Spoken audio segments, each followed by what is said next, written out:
to infinity and beyond!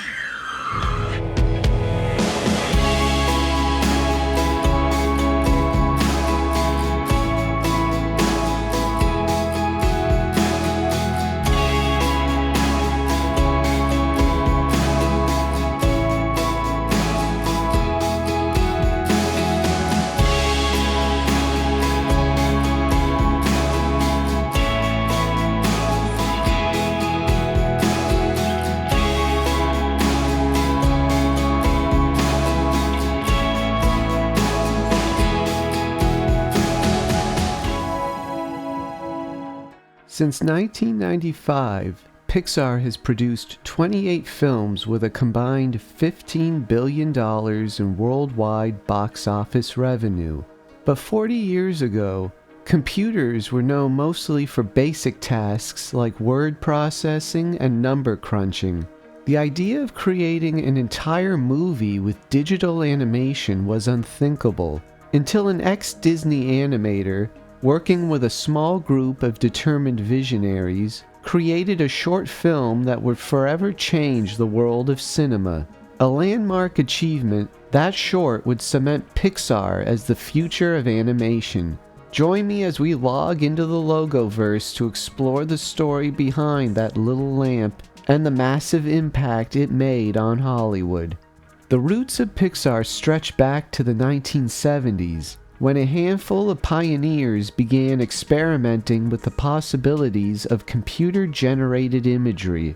Central to this revolution was the New York Institute of Technology, where the brilliant Dr. Alexander Schur founded Computer Graphics Lab, with the ambitious goal of producing CGI films. Among the lab's highly talented recruits was Edwin Catmull, a computer scientist with a lifelong passion for animation. Catmull's groundbreaking research in rendering and imaging laid the foundation for what would eventually become Pixar.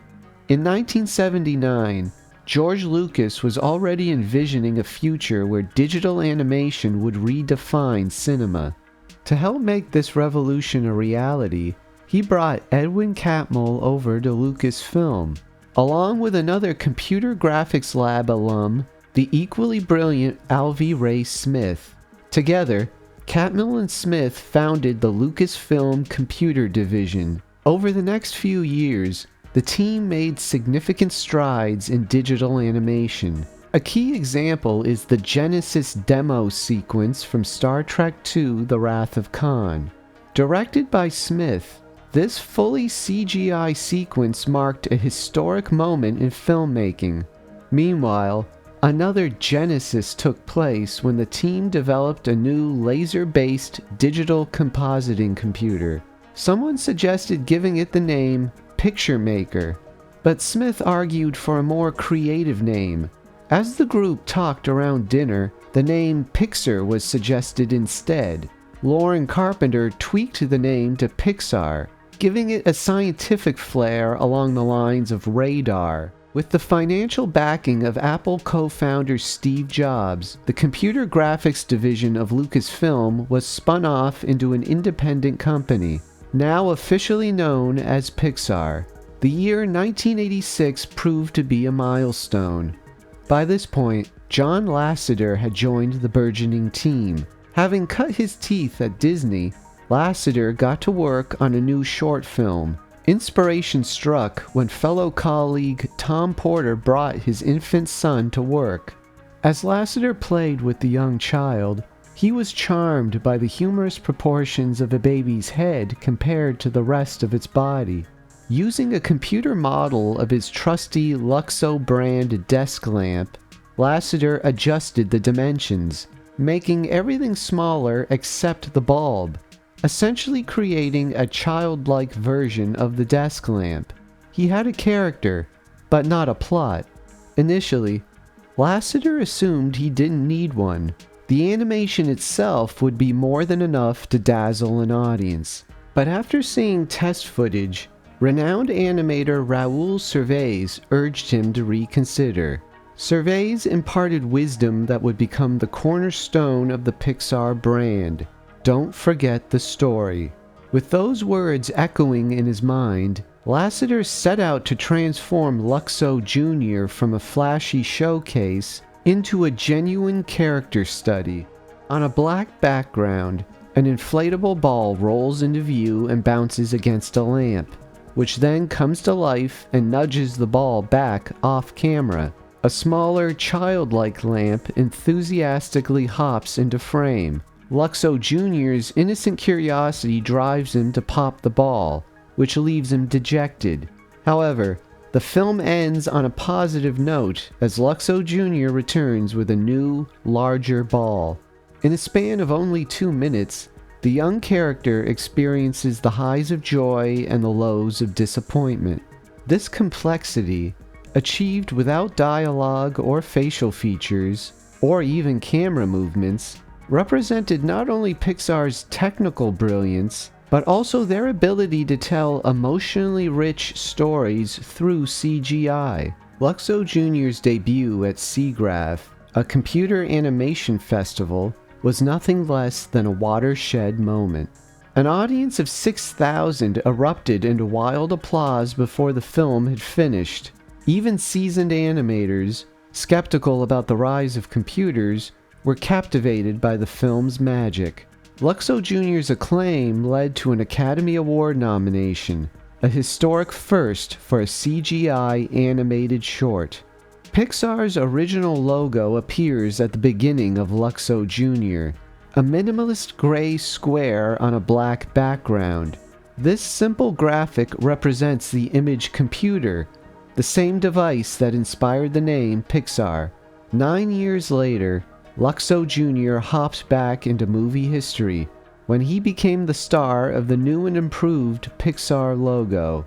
Only 2 years after Jurassic Park brought dinosaurs to life with a total of 63 computer-generated effects, 1995's Toy Story finally realized the dream of a full-length CGI film.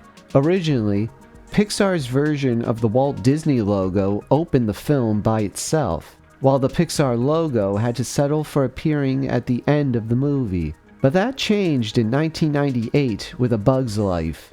The Pixar logo now appeared directly after the Disney emblem, signifying Pixar's emergence as a Hollywood powerhouse.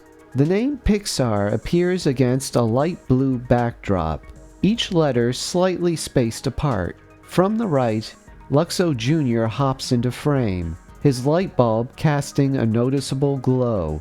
Still possessing his same playful and curious personality from the short film, Luxo Jr. stops to study the letter I. Mischievously, he leaps onto it, jumping up and down 4 times. Just as he did with the inflatable ball, Luxo Jr. squishes the I. He glances around as if searching for the non-existent letter, while the words Animation Studios gracefully materialize beneath the name Pixar.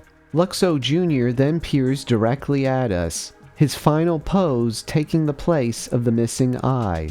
A red version of Luxo Sr. cameos in all 4 Toy Story films, and although the Luxo ball doesn't appear in the logo, it has gone on to become Pixar's most famous Easter egg. A special 3D version of the logo debuted in 2009's Up. Aside from a series of clever variations and a bit of updating for high definition, the iconic Pixar logo has remained essentially the same since 1995.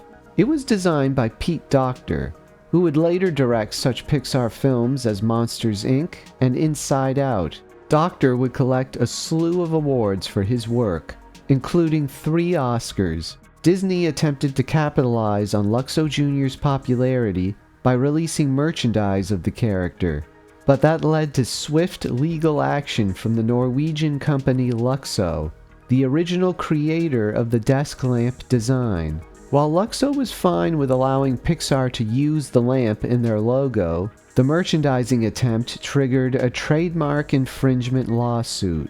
Disney settled the case, but that explains why you'll never see any Luxo Jr. toys. Even more serious controversy surfaced when John Lasseter, the driving force behind so much of Pixar's success, left the company amid a cloud of sexual misconduct allegations. Since 2019, he has been the head of Skydance Animation. More than just an emblem, the Pixar logo is a direct link to a crucial turning point in the history of digital movie making. A small group of visionaries saw the future and made it happen. Their tireless efforts laid the groundwork for the image processing technologies we use today, including Photoshop and PDFs. Each time little Luxo Jr. bounces into frame, we're reminded of the pioneering spirit and relentless innovation that define the Pixar legacy. I'm Michael Cahill. Thanks for watching. If you enjoyed this video, please remember to like and subscribe. Until next time. Reach!